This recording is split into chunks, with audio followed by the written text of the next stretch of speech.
My name is Ryan. I'm 32 years old, and if life has taught me one painful truth, it's that nothing cuts deeper than betrayal from your own family. 6 years ago, I thought I had everything under control.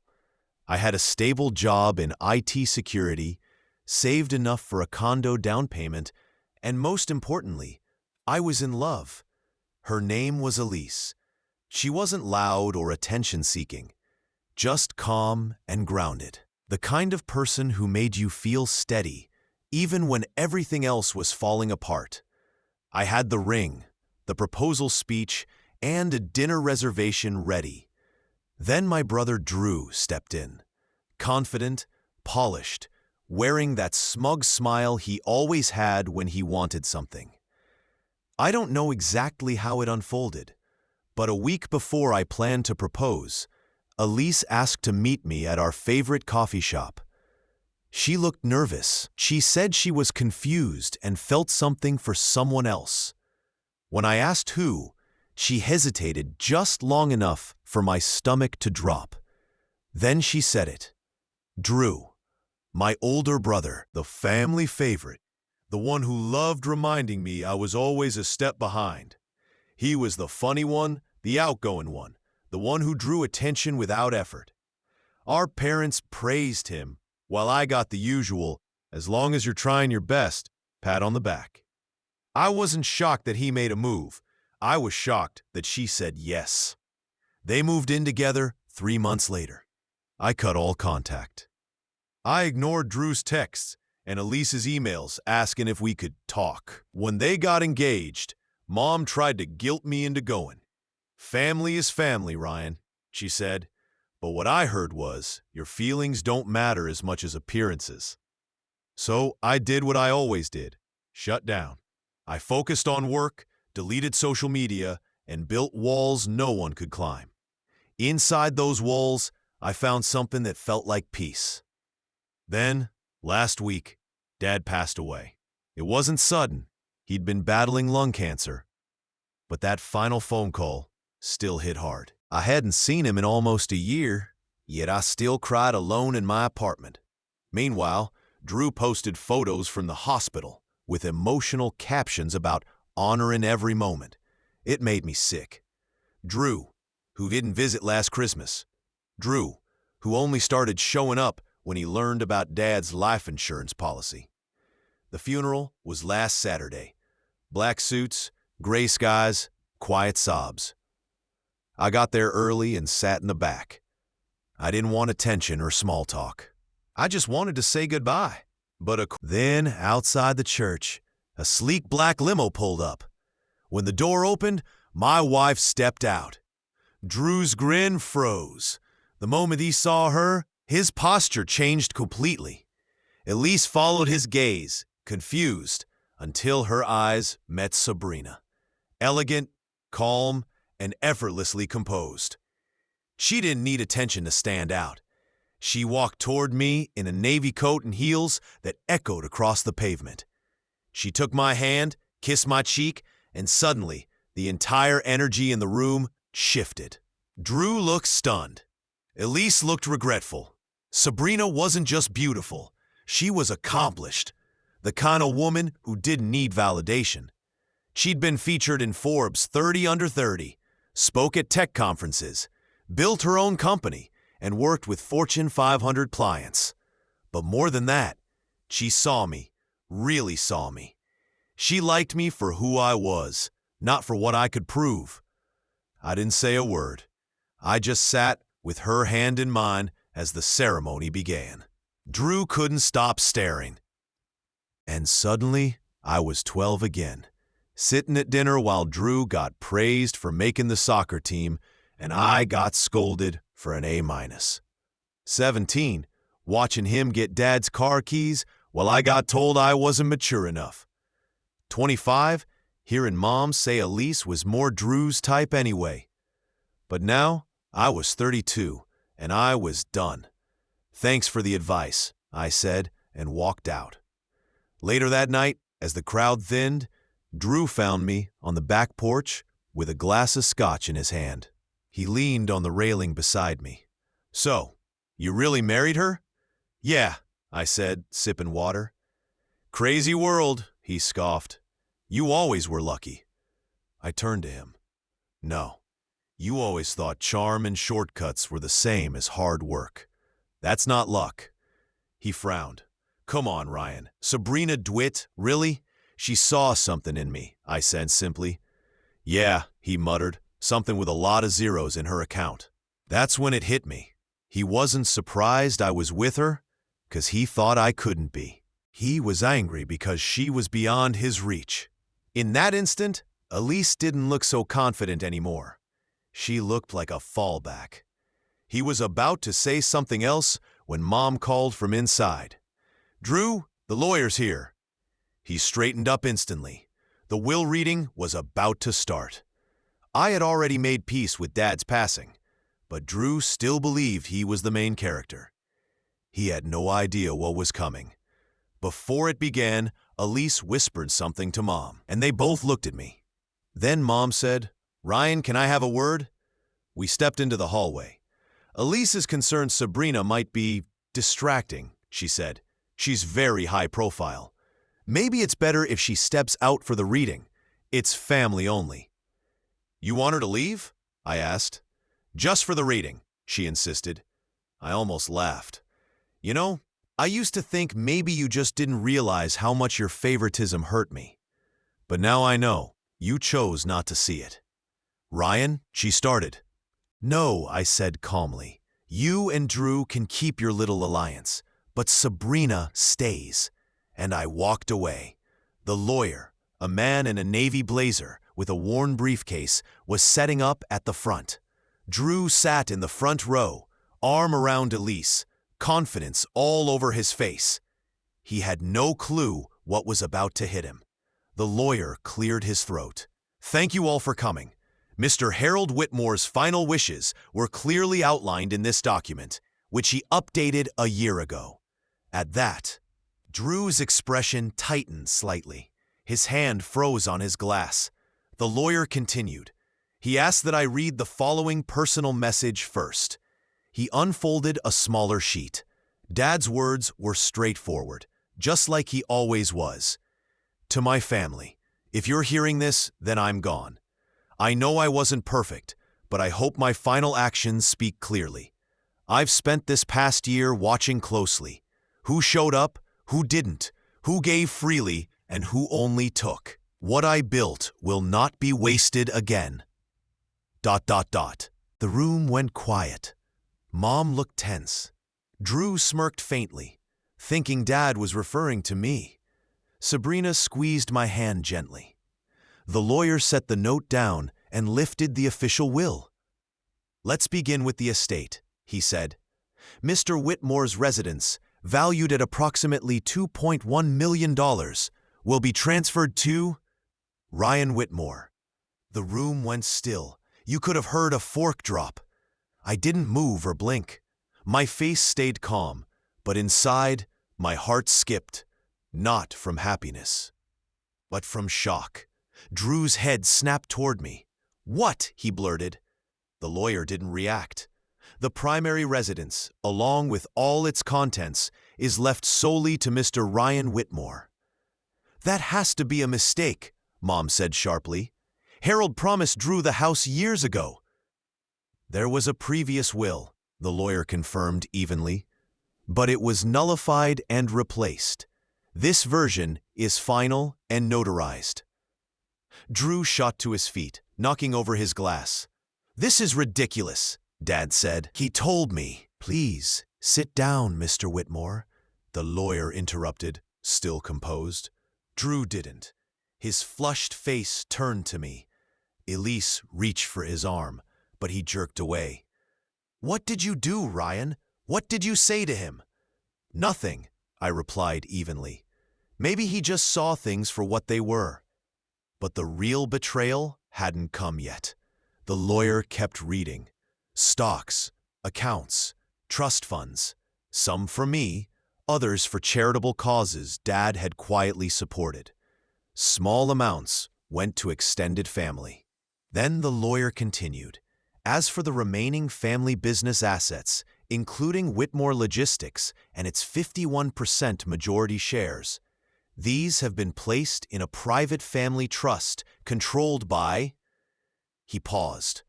Sabrina Whitmore. The silence thickened. Even I was caught off guard. Drew's eyes widened. What? Her? You've got to be kidding. She's not family. She is, I said quietly.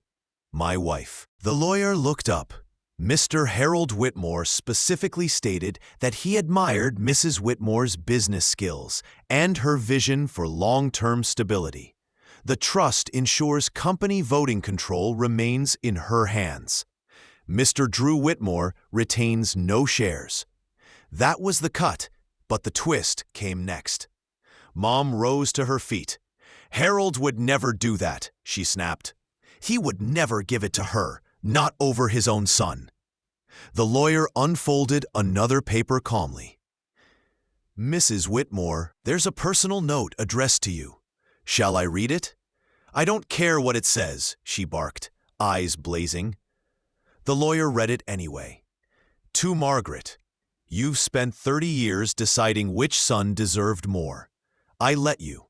I thought I was avoiding conflict, but I saw how you treated Ryan after Elise left him. I saw how little faith you had in him. I stayed silent when you pushed Drew into the company, but I'm done staying silent. This business will go to the person who reminds me most of the man I wanted to be. You may not like it. That's your burden to carry. The room fell silent again. Mom's mouth opened, then closed. Drew just stood there, hands trembling. Elise looked like she wanted to vanish. Then Drew exploded. You manipulated him, he yelled at me. You think you've won? You marry some rich woman, cozy up to Dad on his deathbed, and now you get everything? I stood. I didn't manipulate anyone, I said, steadily. I just showed up. He lunged toward me, too fast. Sabrina stepped between us, calm and firm. Don't, she said. Just one word, but it froze him. Drew glared at her, then me. And for the first time in years, I saw something in his eyes I'd never seen before. Fear. Not of me, not of Sabrina, but of everything he'd lost, of what he never truly had. He turned to Elise, looking for support, but she stared at the floor. That's when I realized he had no one left to blame but himself. But the real fallout was still ahead. As the room cleared and the lawyer packed up, Sabrina leaned in and whispered something that nearly made me drop her hand. He tried to contact me, she said quietly, before the funeral, through a mutual client. I didn't react right away. Drew stormed off toward the garage, a man looking for something to break. When? I asked, my throat tight. Last Friday, she said softly. He asked the client to pass along his number. Said it was about a business proposal. I didn't tell you. I wanted to see what he was planning. Now I knew. He hadn't just stolen the woman I loved years ago. He hadn't just paraded her at our father's funeral or mocked me with that smug smile about finishing first. He was still trying to sink his claws into everything I had, even after losing everything. And the worst part, it still hurt. I thought I'd moved on. I thought marrying Sabrina and rebuilding my life would be enough. But it wasn't. Because deep down, I still wanted a brother. I still wanted Mom to see me without comparing me to the shadow she'd turned Drew into. Later that night, I stood in my old childhood room. Bare walls, empty shelves. Just a small desk and the faint carving of an R+ I must have made at 13. Back when I believed love was permanent and family meant forever. Sabrina stepped out to take a call. I told her I needed a minute alone. That's when I noticed a faded photo on the shelf. Drew and me at a summer lake trip, arms over each other's shoulders, carefree. He had that confident grin. and I looked like someone who hadn't yet learned how easily everything could be taken away. I sat down, elbows on my knees, hands covering my face. Years of trying to earn respect, to be the better man, to not let bitterness consume me. And now I was sitting in the ruins of a family that had never really seen me. A father who came around too late. A mother who never believed I was enough. A brother who only saw me as something to beat. I didn't cry. I just felt empty. When Sabrina returned, she didn't speak. She placed a hand on my shoulder. I took her hand and said quietly, "I don't want to fight them anymore." "You don't have to," she said. "But I can't let them twist the story again. I won't let Drew make me the villain." "Then don't," she said simply. "Tell the truth, your way."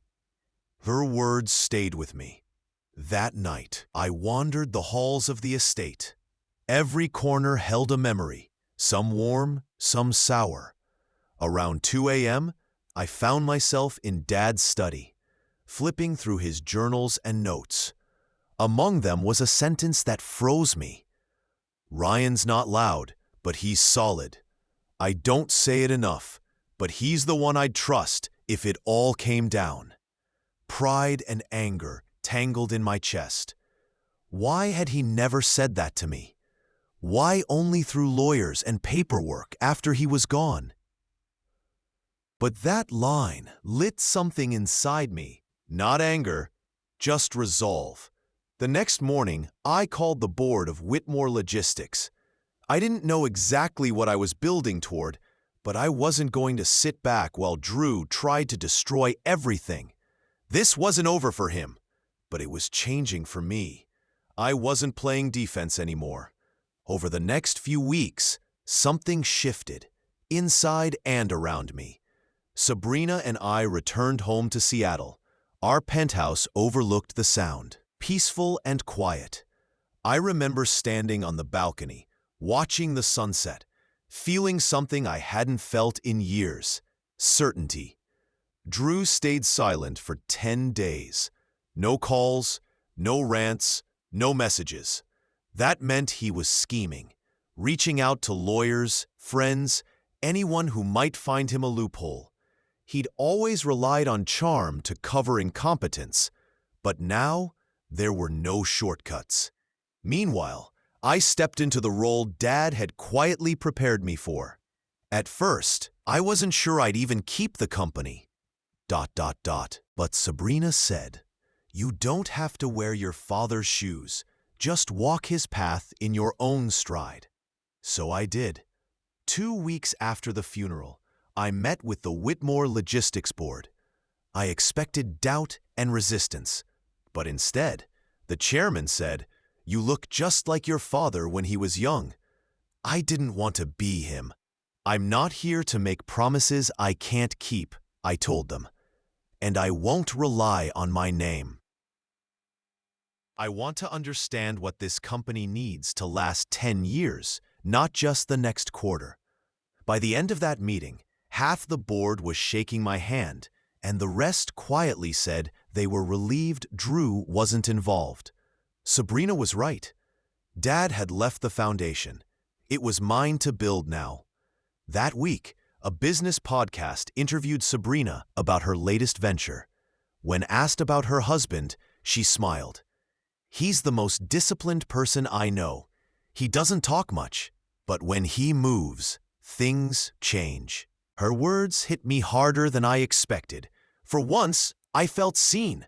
Not as the quiet one, not as second best, but as capable. The next month was a blur. Meetings, deals, small victories. We hired a new CFO, Natalie, sharp and fearless. Revenue stabilized, morale rose, and we landed contracts the old team had chased for years. I stayed grounded. Let Drew make the noise. I was building something real. Then, one rainy Tuesday afternoon, the phone rang. I almost ignored it. It was Elise. "Hey," she said softly. Silence followed. "I wanted to say congratulations." I waited. Drew's been difficult, she sighed. He keeps saying you manipulated Dad, or that Sabrina made you do it. Did she? I asked quietly. No, she admitted.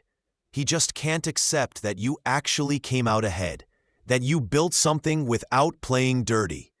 It doesn't fit his version of the story. That line stuck with me. Drew had always lived in his own story, where he was the hero, no matter the damage. But now, that story no longer made sense. Then she asked softly, "Are you happy?" I thought about Sabrina curled up on the couch at night, about quiet mornings and real respect earned, not handed down. "Yes," I said, "I am."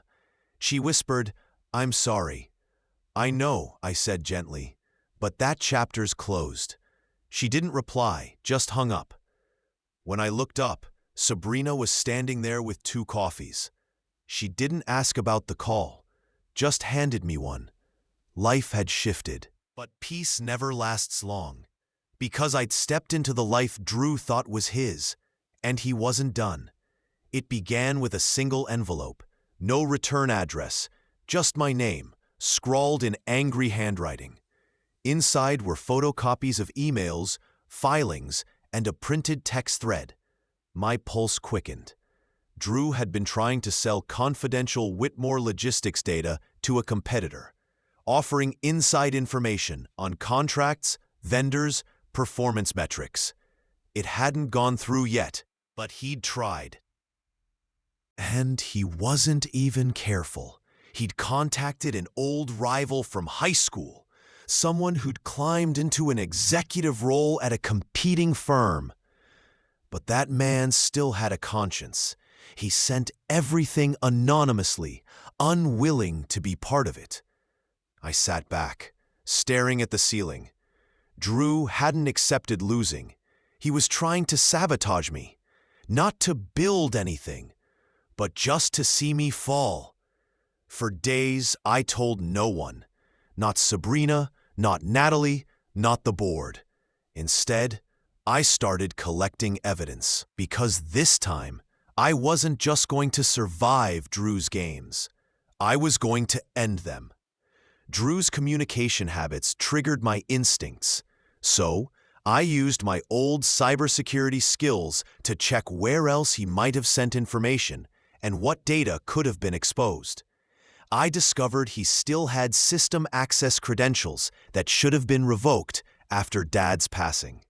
Someone in our outdated IT department had overlooked them. I quietly patched the security gap.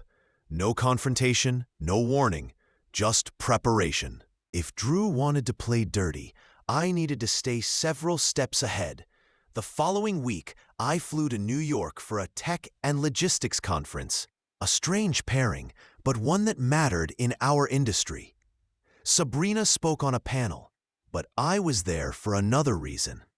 I met with a startup I had been tracking for over a year, exploring ways to expand Whitmore Logistics into digital inventory automation, something Dad never quite understood. The world was changing fast, and old systems were falling apart. This startup was small but smart, innovative and hungry. All they needed was a strong partner to scale. I made them an offer, quietly, privately, but enough to get their board's attention. If the deal went through, Whitmore Logistics wouldn't just survive, it would dominate across multiple sectors. The deal came with one condition: a full internal audit for legal compliance before signing. Standard procedure for them, but for me, it was an opportunity. An audit meant every file, every communication, every hidden trace would be revealed. And I already suspected Drew's fingerprints were on more than one thing he never wanted anyone to see. The next morning, I called Natalie into my office. "I want a full systems audit," I said. "You mean for the acquisition?" she asked, frowning slightly. "That's part of it," I replied. "But I also want to know who still has legacy access to confidential systems." Her eyes narrowed. "You think someone's been snooping?" "Not yet," I said, "but I want to be ready if they do." She didn't question it further. She trusted me now. Later that day, as if the universe had decided to align things, Sabrina walked into my office with a smile I hadn't seen in weeks. "We found the missing link," she said, dropping a binder onto my desk. Inside were scanned documents from an old property we'd inherited. Land Dad had bought years ago, but never developed because he said it was too risky. Sabrina's quiet land survey revealed that zoning laws had changed. The land was now approved for commercial construction downtown. It was a gold mine. At the bottom of the folder was a contract Dad had once signed with a company Drew tried to start but later abandoned. Dad never trusted Drew enough to move forward with it, so he buried it. But now it was mine. "It's shovel-ready," Sabrina said. "If you back it through Whitmore, you could double the company's valuation within a year." Everything was falling into place: power, leverage, visibility. The things Drew always believed were his by right. 6 years ago, he tried to humiliate me, to tear me down when I was finally standing on my own. But now, I had something he never did: proof, power, and a company that stood behind me. I didn't want revenge. I wanted something far greater: indifference. And when my next move went public, he'd finally understand what it meant to lose something he never truly owned. But first, I had to make sure he couldn't strike again. Timing was everything, something Drew never understood. He rushed into everything: relationships, business, even his downfall. I, on the other hand, had learned patience, the art of sharpening the blade quietly, while everyone else swung blindly. The internal audit finished ahead of schedule. Natalie and her team handed over their report on Thursday morning. I read it 3 times, to be certain. Drew's unauthorized access left a clear digital trail: data extractions, suspicious logins from private IPs, and worst of all, downloads of confidential bid information days before we lost a major contract worth nearly $4 million. The board didn't know yet, but they would soon. I called an emergency executive meeting for Monday morning. Sabrina, the compliance officer, the company attorney, and the entire board would attend. And because protocol required shareholders with more than a 5% stake to be invited, I made sure of it. He arrived 5 minutes late, wearing an ill-fitted suit and his usual smug grin, thinking this was some informal catch-up where he could play the misunderstood genius. Elise wasn't with him. I suspected she'd finally started seeing the truth. "Didn't think you'd miss a chance to look important," he smirked, dropping into a chair. I didn't answer. Instead, I nodded to the attorney. Stayed calm. "You didn't risk it, Mr. Whitmore. You executed it. We have timestamps, downloads, and verification tied directly to your old credentials. Mr. Whitmore," he looked at me, "has already filed for an injunction. Given the evidence, state authorities will be notified." Drew laughed weakly. "This is a setup," Natalie spoke up. "You were the only one with access through a legacy credential your father left behind. You exploited it." Sabrina leaned forward. "And you thought you could sell off his company piece by piece while smiling at his funeral. You've never built anything, Drew." He turned red. "You're just trying to erase me from the family." I finally spoke, steady, controlled. "No, Drew. You did that yourself. I'm just making it official." I slid a document across the table, a cease and desist order banning him from all Whitmore properties and systems. The case was being forwarded to state regulators for corporate espionage and data theft. Even if it didn't end in prison, his career was finished. His name would be flagged in every due diligence check for life. He glared at me. "You think you're the better man now?" "No," I said quietly. "Just not the fool anymore." He stood, fuming. "This isn't over. You'll always live in my shadow." "Then maybe," I said softly, "it's time you stop standing in front of the sun." That was the last thing I ever said to him. The board voted unanimously to sever all ties. Thanks to a clause Dad added before his death, Drew's shares were forfeited upon proven misconduct. His access was revoked by noon. By nightfall, the press reported on the internal breach and swift leadership action. I gave no statement. Sabrina issued one line: "We protect what we build." Drew tried reaching out to competitors, but doors closed. I didn't celebrate. I focused on building. The startup deal was finalized, our market value rose, and Sabrina secured a European partnership that expanded us into 3 new countries. Then, a handwritten letter arrived. "You got what you wanted. I hope it was worth it. D." I folded it and tucked it into my desk. I had no interest in replying. He wanted me back in his chaos, but I'd already built something far beyond his reach. A week later, Drew's name, the acquisition was complete, and with Sabrina's strategy, our new digital logistics system reduced processing time by 37%. Our valuation doubled. Forbes ran a piece titled "The Silent Son Who Rebuilt an Empire." I didn't care for the title, but the truth beneath it mattered. I was finally seen. Drew tried restarting his life in another city, launching a consulting firm under a new name. It didn't last. His reputation followed him everywhere. A client sent me a photo months later. Drew, in the same old jacket, hunched over a laptop in a shared workspace. He wasn't rebuilding. He was just surviving. Mom stopped calling after that. I think she finally realized I wasn't returning to dinners, to birthdays, or to the fantasy of the compliant son. That version of me was gone. I saw Elise once, by chance, at a conference. She didn't speak. Neither did I. But her eyes said everything: regret, loss, acceptance. That night, standing on the balcony with Sabrina, watching the city lights below, she said, "You never once raised your voice through all of this."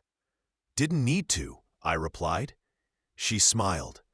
"You didn't just win, you outgrew them." And she was right. For the first time, I wasn't living in anyone's shadow. I was standing on my own ground, the one I rebuilt from everything they tried to destroy. Some men fight for power. Others learn to become it.